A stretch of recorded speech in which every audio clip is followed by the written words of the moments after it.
Update. Am I the a-hole for telling my friend that her free wedding is unrealistic? Original post. I, 24 female, am a part of a friend group in which one member, we'll call her Coral 23 female, is getting married. She announced her engagement to her fiancé, 25 male, a few weeks ago, and we were all happy for her.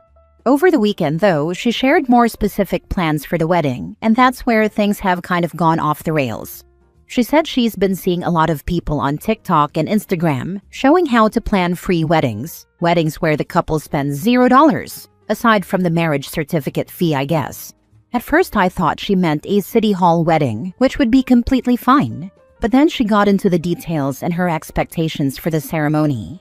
She's going to try and find someone with a large outdoor space to use, not formally a wedding venue, who will donate their area in support of love. She's going to have all of her guests bring a potluck with very specific assignments.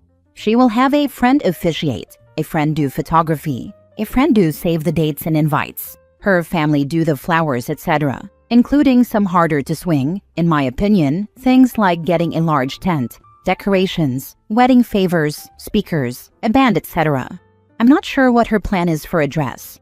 What's more is that Coral and her fiancé really aren't poor from what I can tell.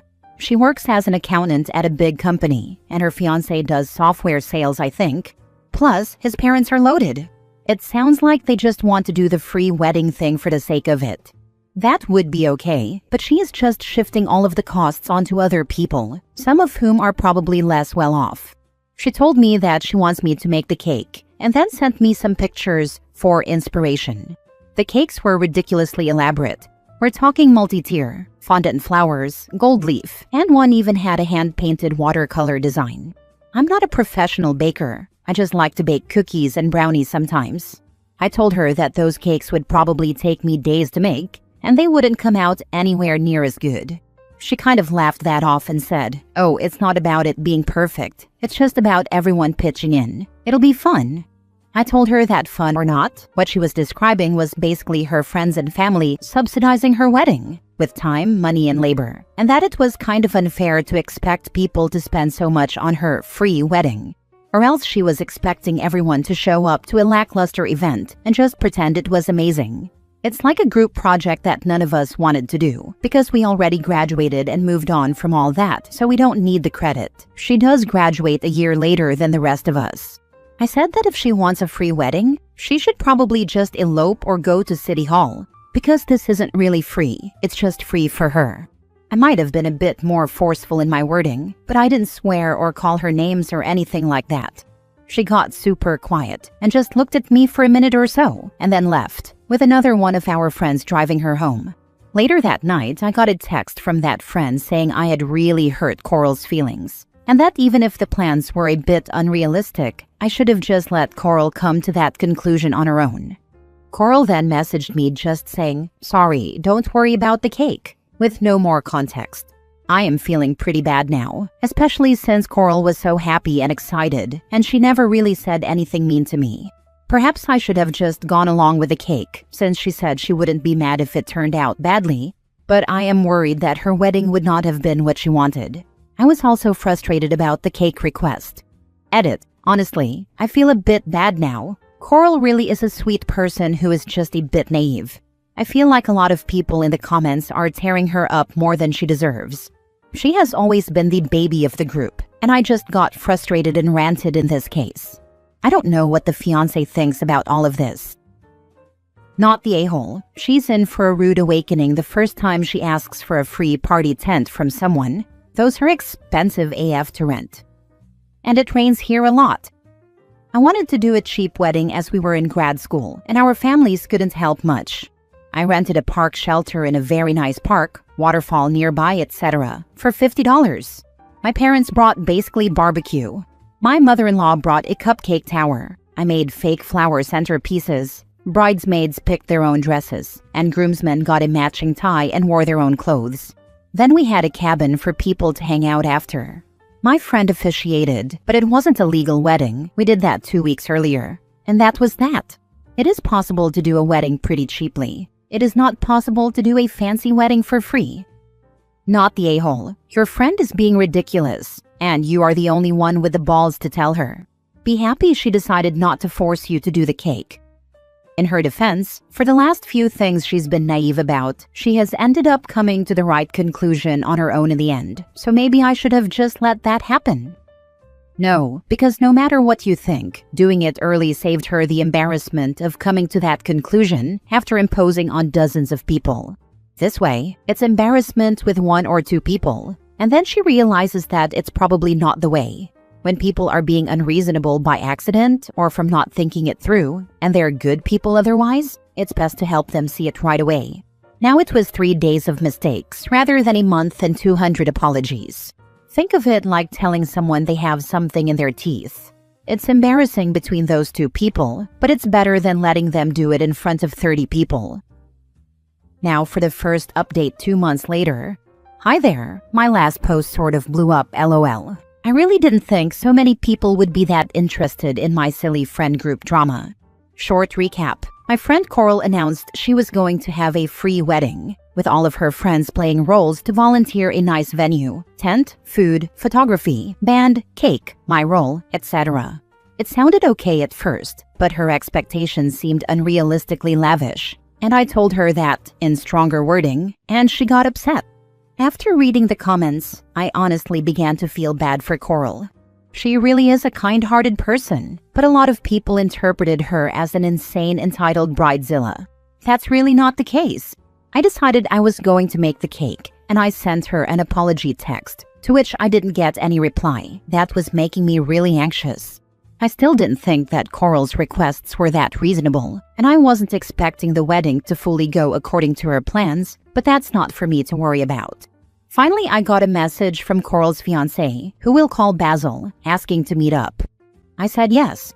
My expectation going into this was that Basil would tell me how much I hurt Coral's feelings, and I was going to reiterate my apology and share some research and planning I had done on the cake. That's not how it went, though. As it turns out, the whole free wedding thing was Basil's idea. That's not the impression I got before. Basil didn't explain at first why he wanted to do it, but when pressed, it sounds like it's so he could spend the money that he and Coral had been saving up for their wedding on something else.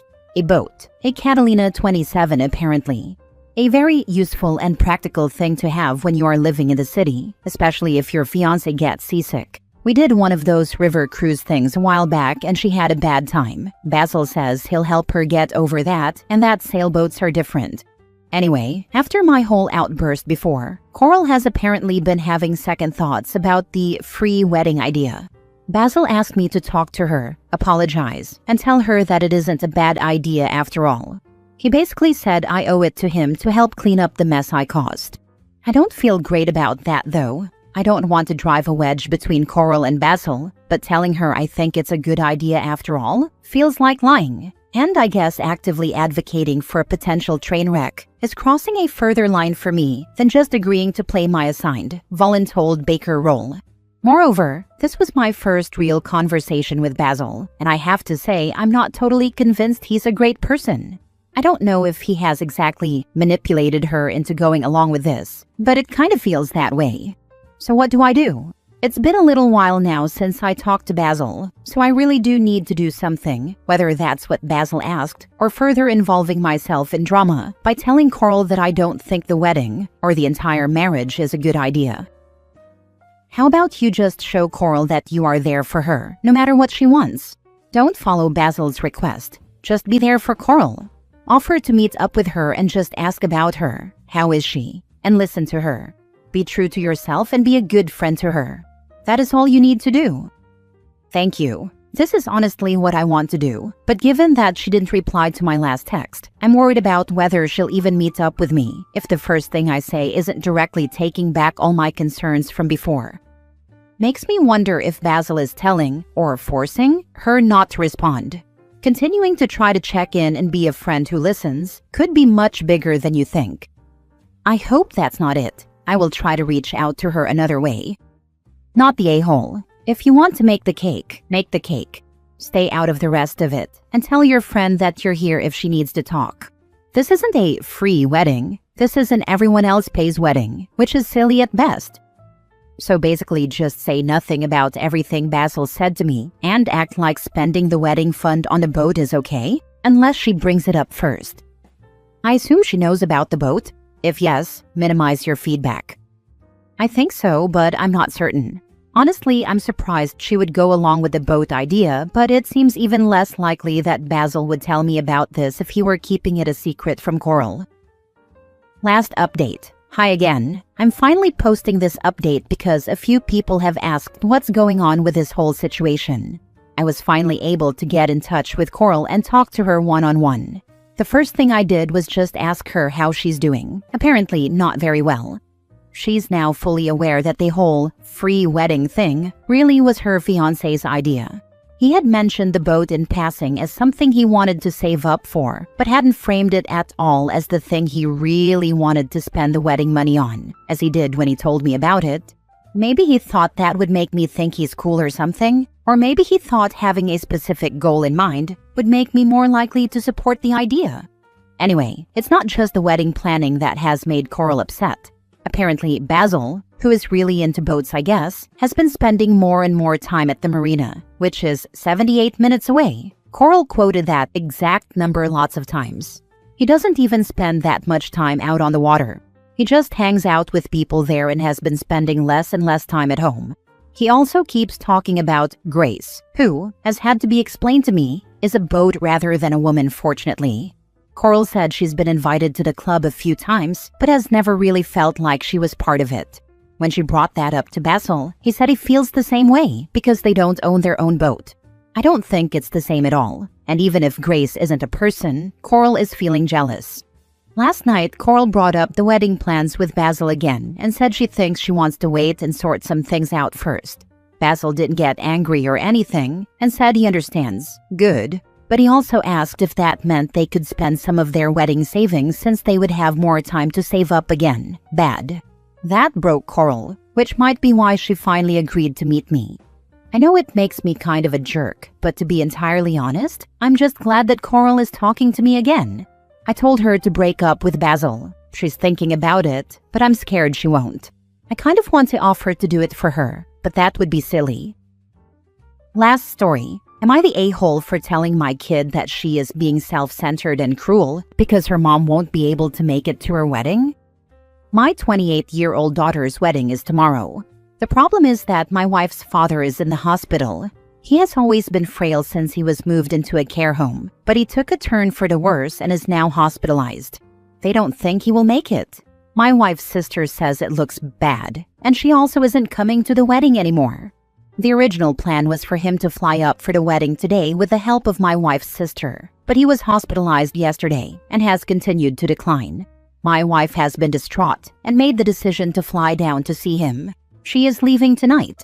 It was a tough decision because she will miss the wedding. I told her I would FaceTime her in for the ceremony and anything else, but that she should go be with her dad before he dies.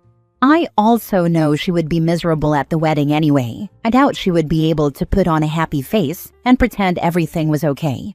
We called our daughter to explain, and she did not take it well. She called her mom a lot of names. My wife has been crying ever since. She started spamming both our phones.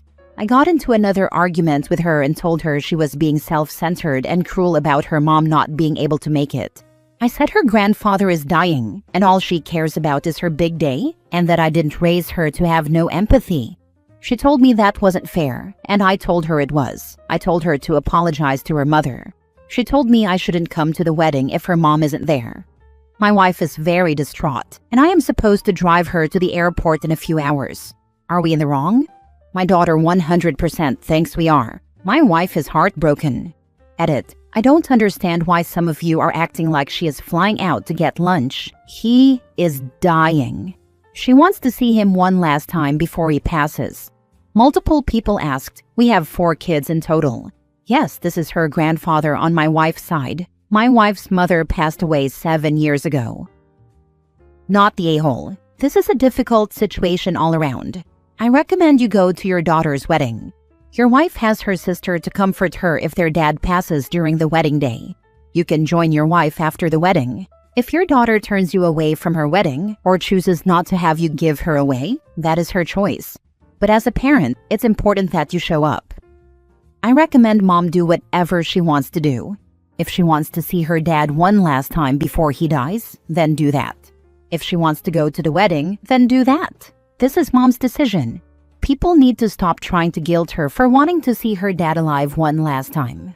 I personally would want my parent to say goodbye to their parent and wouldn't give a flying F if they missed my wedding because their parent died. I would clarify for your daughter that she is right, that it isn't fair. It's not fair for her, whose mom is going to miss her wedding, and that sucks. It's not fair to Grandpa. It's not like he chose this moment to be dying, and that sucks.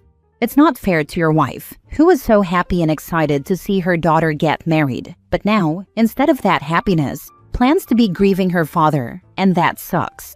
It is unfair, but that doesn't mean anybody is at fault. Sometimes the universe is just unfair. I think this is a bit no a-holes here. You have two massive, life-changing events competing with each other, and it's totally emotionally charged. Unfortunately, I don't think anyone is in a position to come out with a happy solution. Most adult children who have a healthy, happy relationship with their parents imagine them being there for their wedding. I'd argue that this can be especially true for mothers and daughters. For you to chalk it up to her being self-centered about an event that is about her, and one she has been looking forward to for a long time, doesn't acknowledge the hurt your daughter must be feeling about this, even if she is being irrational and mean with the name-calling. Your wife is stuck between a rock and a hard place, supporting her daughter during a big life moment while her father is passing away.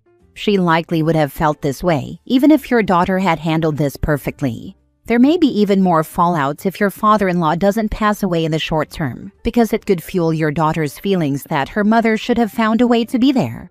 If your father-in-law's care team thinks he will make it another few days, then I would have your wife fly out immediately after the ceremony rather than going tonight. You also mentioned in a comment that your father-in-law has a good relationship with your daughter, so you also have to consider that this is a hard situation for her as well. She, like your wife, is experiencing one of the best and worst moments of her life concurrently. I don't know. It depends on what names the daughter called her mom. That seems like an extreme reaction, and I'm not sure sympathy should be given to the daughter in that case. If the daughter was sad and distraught and communicated that, then there are definitely no a-holes here. But if the daughter resorted to name-calling when she was told her mom was going to see her dying dad, then the daughter is the a-hole.